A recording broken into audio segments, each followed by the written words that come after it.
Dear students, welcome to online classes. और आज मैं आपके लिए लेके आया हूँ क्लास 10th की जो फर्स्ट पोएम है रिस्क्स और खतरे, जो कि लिखी गई है पोएट जेनिट रैंड के द्वारा। और पोएट उस पोएम में रिस्क में क्या कहना चाहते हैं उसे जानने के लिए चलो हम स्टार्ट करते हैं इस पोएम को। उसको पढ़ते हैं लाइन बाय लाइन, और लाइन वाइज लाइन पढ़ते हुए और हम क्या करेंगे, उसकी ट्रांसलेशन करेंगे, तो ही हमें पता चलेगा कि पोएट इसमें क्या कहना चाहते हैं, क्या मैसेज देना चाहते हैं। और ध्यान रहे, हमेशा के लिए एक ध्यान रखना कि ये जो पोएम्स होती है बोर्ड एग्जाम्स में अच्छे मार्क्स कैरी करती है। हम सिर्फ 4 या 5 पोएम बुक्स में, जैसे 10th क्लास में सिर्फ 4 पोएम है, हम इन 4 पॉइंट्स को पढ़ के स्टैंजा देते हैं, इसकी एक्सप्लेनेशन करना, क्वेश्चन आंसर छोटे छोटे होते हैं इनमें से वो देना, तो उनमें से हम अच्छे मार्क्स कैरी कर सकते हैं। तो आपके एग्जाम में अच्छे मार्क्स को ध्यान रखने के लिए आप इन पॉइंट को जरूर ध्यान से पढ़ोगे। तो स्टार्ट करते हैं। देखिए पहली पॉइंट है रिस्क, जेनिट रैंड के द्वारा लिखी गई है। तो पहले लाइन पढ़ते हैं। टू लाफ मतलब हंसना, is to risk appearing the फूल।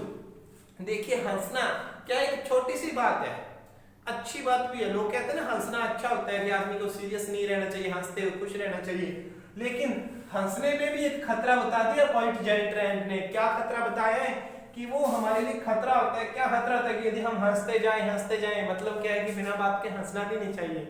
यदि हम हंसते जाएं तो लोग हमें क्या समझेंगे, अपीयर होता है दिखाई देना, तो हमारे मूर्ख दिखाई देने का खतरा है। हम मूर्ख दिखाई दे सकते हैं लोगों को यदि हम ज्यादा हंसे तो।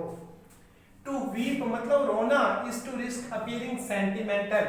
आपने देखा होगा बहुत सारे लोग सेंटिमेंटल का अर्थ क्या होता है, भावुक।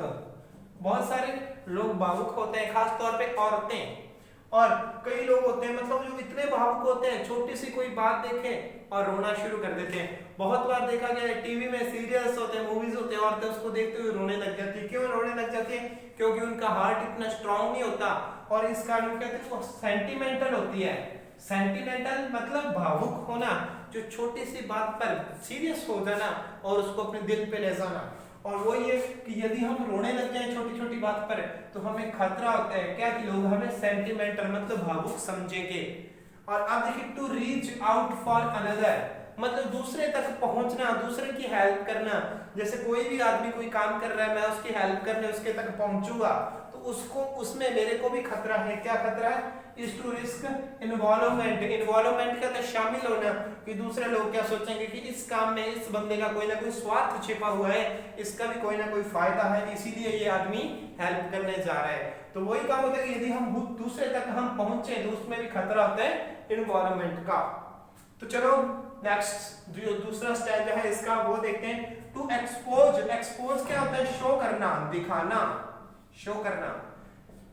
To expose feelings is to risk exposing your true self. True self क्या होता है? कि जो हमारा सच्चा व्यक्तित्व होता है, अंदर का जो हमारे व्यक्तित्व होता है, यदि हम हमारी फीलिंग्स किसी को दिखाते जाएं तो उसमें क्या खतरा है कि हम जो हमारे अंदर का व्यक्तित्व है वो दूसरों के सामने एक्सपोज कर देते हैं, बिल्कुल नग्न कर देते हैं।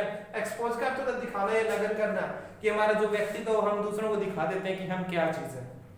फिर टू प्लेस मतलब रखना आइडियाज एंड ड्रीम्स, जो अपने सपने होते हैं या अपने विचार होते हैं वो क्या है, लोगों के सामने रख देना।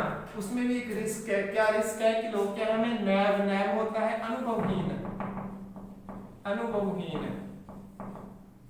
लोग कहते हैं कि जो सपने होते हैं वो अपने होते हैं, उन्हें किसी के सामने नहीं रखना चाहिए। कोशिश यही करनी चाहिए कि अपने जो सपने उनको हम साकार कर सकें। तो आपका सपना क्या है? सबसे पहले आपका सपना यही होना चाहिए कि बोर्ड क्लास में अच्छे से अच्छे मार्क्स लेके आना, अच्छे से अच्छे मार्क्स के साथ बोर्ड क्लास को पास करना। वही आपका और आपके पेरेंट्स का जो सपना है उसको जरूर साकार करना। और अब देखिए इसमें कि यदि हमारे जो सपने या विचार हैं, हम भीड़ के सामने जाकर सीधा बोलने लग जाए कि मैं ये करूंगा, मेरा ये सपना है, ये विचार है, कोई अपने सपने मांग ही ना रहो, कोई विचार अपने से मांग ही ना रहो, अपने ऐसे बताते जाए, तो लोग क्या बोलेंगे कि ये तो अनुभवहीन है, इसमें अनुभव नहीं है। क्योंकि जो अनुभवी व्यक्ति होता है वो कभी भी अपने सपने को, विचार को जल्दी से लोगों के सामने पेश नहीं करता है। अब देखो नेक्स्ट स्टैंजा है कि to love is to risk not being loved in return. देखिए ध्यान से इसको, कि यदि हम क्या करते हैं, किसी से लव करते हैं तो उसमें भी हमें रिस्क होता है कि क्या पता सामने वाला अपने को लव करेगा या नहीं करेगा। तो इसी प्रकार होता है कि कहीं ऐसा ना हो कि सामने वाला जवाब में अपने को लव ना करे, हम अकेले ही लव करते रहें। अब नेक्स्ट है to live is to risk dying, कि एक ऐसा होता है जिंदा रहना, उसमें भी एक खतरा होता है कि क्या कहीं हम मर ना जाए। देखो कि आज अपने जिंदा है तो अपने को हर चीज से, कोई व्हीकल चला रहे हैं तो भी बचते हुए भी एक्सीडेंट ना हो जाए, हम मर ना जाए, कोई खान पान है हमारा, खाना पीना है, चलना फिरना, कोई भी हर एक एक्टिविटी है उसमें ध्यान रखते हैं मेरे को कुछ हो ना जाए, मैं सेफ रहूं, मैं मर ना जाऊं। तो वो ये कि यदि हम जन्म लेते हैं, जिंदा रहते हैं, तो जन्म भी लेता है जो आदमी, वो एक दिन तो मरता ही है, तो जो पूरी जिंदगी उसके मरने का खतरा रहता है। To hope is to risk despair, hope का अर्थ क्या होता है, आशा रखना। यदि हमारे मन में कोई आशा होती है तो हमें होता है कि हमने आशा तो जगा लिया, लेकिन कहीं ऐसा ना हो जाए हम सक्सेस ना हो तो हम क्या हो जाए, निराश हो जाए। आशा के अंदर भी निराश होने का खतरा होता है। अब देखो to try is to risk failure, और यदि हम क्या किसी चीज की ट्राई कर रहे हैं, जैसे क्या ट्राई करें, आपने सुना होगा ट्राई अगेन वाली एक स्टोरी थी, उसमें क्या है कि जो आदमी है वो क्या देखता है कि मकड़ी है बार बार दीवार पे चढ़ने की ट्राई करती है और वो गिर जाती है, मतलब दीवार पे चढ़ते हुए क्या होती है, फेल हो जाती है। तो उसको भी रिस्क है, क्या खतरा है कि मैं ट्राई करूंगी, दीवार पे चढ़ूंगी तो कहीं मैं फेल ना हो जाऊं। तो इसी प्रकार हम भी जब किसी भी चीज की ट्राई करते हैं तो हमें खतरा होता है कि अनसक्सेसफुल ना हो जाए या फिर हम फेल ना हो जाए, ट्राई के अंदर भी फेलियर का खतरा होता है। तो इसी प्रकार ये जो 3 स्टैंजा हो चुके, नेक्स्ट स्टैंजा हम आगे देखते हैं इसमें।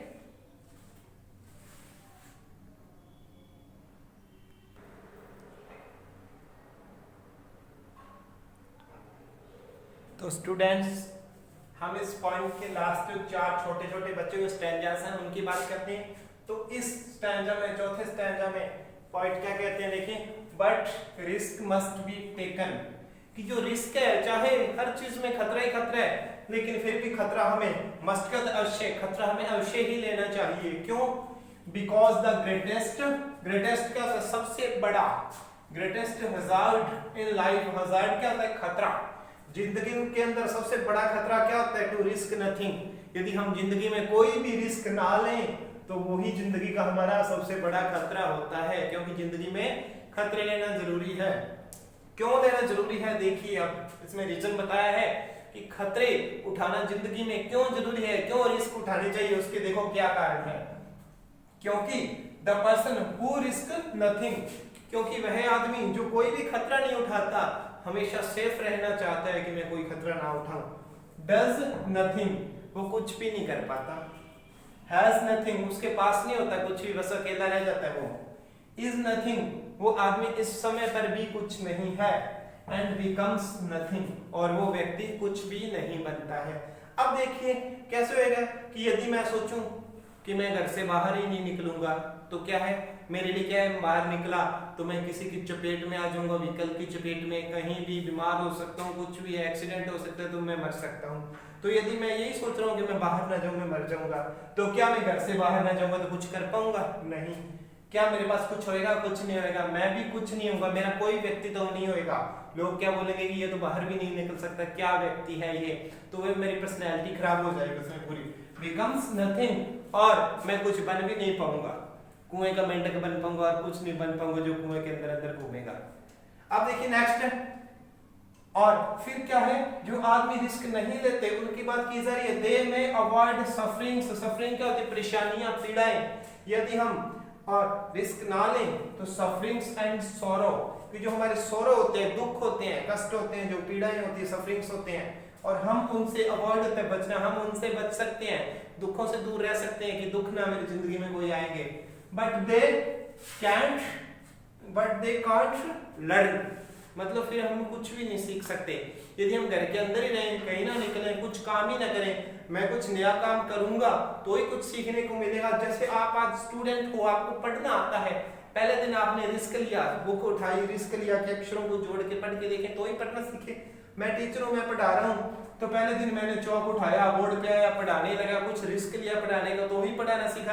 अगर मैं कह देता नहीं भी मैं तो फेल हो जाऊंगा, मेरे से पढ़ाया नहीं जाएगा, मैं नहीं पढ़ाने जाऊंगा, तो क्या मैं आज पढ़ाना सीख पाता? अगर बोलते आप नहीं भी मेरे से पढ़ा नहीं जाएगा, तो मैं खुद बुक नहीं पढ़नी आएगी, तो मैं बुक पढ़ने में असफल हो जाऊंगा, मैं नहीं बुक उठाऊंगा, तो क्या आप पढ़ना सीखते? तो वही चीज है कि हम कुछ भी सीख नहीं सकते। अब देखो पढ़ने में कैसा महसूस होता है, पढ़ाने में कैसा महसूस होता है, कोई काम करने में क्या महसूस होता है, क्या हम वो नहीं कर पाते? कभी भी नहीं कर पाते। चेंज, अपने आप को कोई चेंज नहीं कर पाते यदि रिस्क ना लेते। ग्रो मतलब हम विकसित ना हो पाते, और यदि हम रिस्क ना लेते तो किसी से लव नहीं कर पाते, और यदि हम रिस्क ना लें तो यदि हम हमारी जिंदगी में ये सारी चीजें ना हो, मतलब हमारी जिंदगी में हर एक चीज जरूरी है, यदि ये सारी ना हो तो असली मायनों में देखें तो हम जीवित व्यक्ति की श्रेणी में नहीं आते हैं, हमारा जीवन नहीं माना जाएगा, वो नर्क माना जाएगा एक। तो इसलिए हम जी भी नहीं सकते हैं इनके बिना। नेक्स्ट देखिए, रिस्क के बिना हमारा जिंदा रहना भी असंभव है। और चेंड बाय देयर सर्टिट्यूड। अब सर्टिट्यूड क्या होता है? जो निश्चितता, खुद की, मतलब खुद का एक जो मत होता है, खुद का एक आइडिया होता है जो।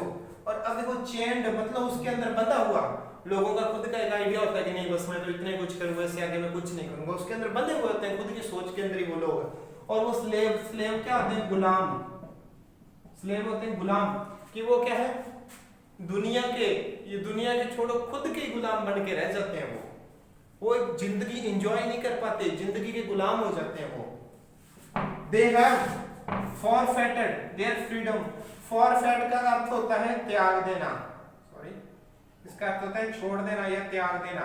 और जब उन्होंने रिस्क लेना छोड़ दिया तो अपनी जो फ्रीडम है, अपनी जो आजादी है, स्वतंत्रता है, वो तो उसी टाइम वो छोड़ चुके हैं। Only a person who risk is truly free. और एक व्यक्ति जो वास्तव में क्या है रिस्क लेता है, वो ही आज वास्तव में आजाद है व्यक्ति, बाकी सारे गुलाम हैं जो रिस्क नहीं लेते हैं। अब इसमें से दो क्वेश्चन बन रहे हैं कि एक तो क्वेश्चन आता है सबसे बड़ा खतरा क्या है, तो देखिए टेकिंग या फिर do not take risk is the hazard of greatest hazard of life, ये भी हो सकता है, या फिर टू रिस्क नथिंग, इस टाइप से to risk nothing is the greatest hazard of life. एक तो ये क्वेश्चन आएगा आपके, पक्का है। एक क्वेश्चन इसमें आता है हु इज ट्रूली फ्री, कौन वास्तव में फ्री है, आजाद है, तो क्या only a person who risk is truly free, ये। और अब हमारी ये पॉइंट कंप्लीट हो चुकी है। अब हम बात करते हैं इस पॉइंट के मैसेज की। पॉइंट हमें क्या मैसेज देती है? तो हमने पॉइंट इतने बढ़िया तरीके से पढ़ी, हर एक वर्ड का आंसर निकाला है, अर्थ निकाले, पूरी हर एक लाइन वाइज लाइन ट्रांसलेशन किया है, समझाया है। तो उम्मीद है आप इसका अर्थ समझ चुके होंगे। पहले तो खुद सोचने की कोशिश कीजिए कि इसका अर्थ क्या होता है, और मुझे भी पता है कि आपके मन में क्या आइडिया आ रहा होगा कि इसका अर्थ यही है कि जो रिस्क नहीं लेता वो तो फेल हो जाता है, तो जिंदगी में रिस्क लेना जरूरी है, यही इसका मैसेज है। चलो मिलते हैं नेक्स्ट लेक्चर में नेक्स्ट पॉइंट के साथ। थैंक यू, तब तक स्टे होम, स्टे सेफ।